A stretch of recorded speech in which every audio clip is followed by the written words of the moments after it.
Hi friends, welcome to my channel. இன்னைக்கு நம்ம சேனலில் ரொம்பவே சிம்பிள் அண்ட் ரொம்பவே டேஸ்டியான புடலங்காய் பொரியல் தான் நம்ம பார்க்க போகிறோம். இந்த மெத்தடில் நீங்கள் புடலங்காய் பொரியல் செய்யும்போது அந்த புடலங்காவோட பச்சை கலர் மாறாமல் நல்லா உதிர் உதிரியாக குழஞ்சி போகாமல் நல்லா டேஸ்டியாக கிடைக்கும். ஒரு தடவை நீங்கள் இந்த மெத்தடில் செஞ்சு நல்லா சூப்பராக செஞ்சு சாப்பிட்டு பார்த்துட்டிங்கன்னா திரும்ப இதே மாதிரி தான் நீங்கள் செய்வீங்க.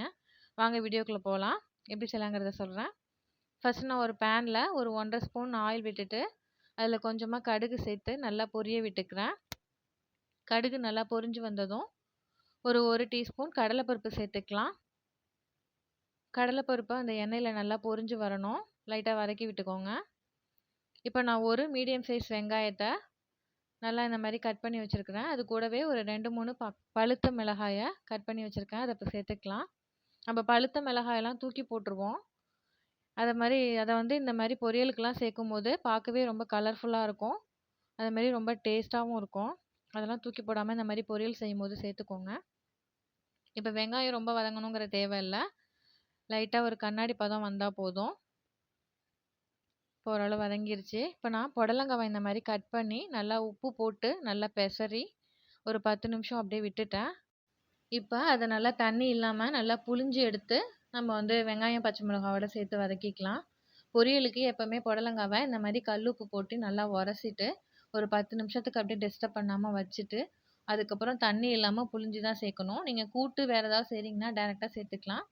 பொரியலுக்கு எப்போயுமே இப்படி தான் சேர்க்கணும். அப்போ தான் வந்து புடலங்காய் தண்ணி விடாமல் மேலே உள்ள சொனையெல்லாம் போய் நல்லா நம்மளுக்கு பொல பொலன்னு நல்லா டேஸ்டியாக கிடைக்கும். இப்போ நான் இது எல்லாத்தையும் சேர்த்துக்கிட்டேன்.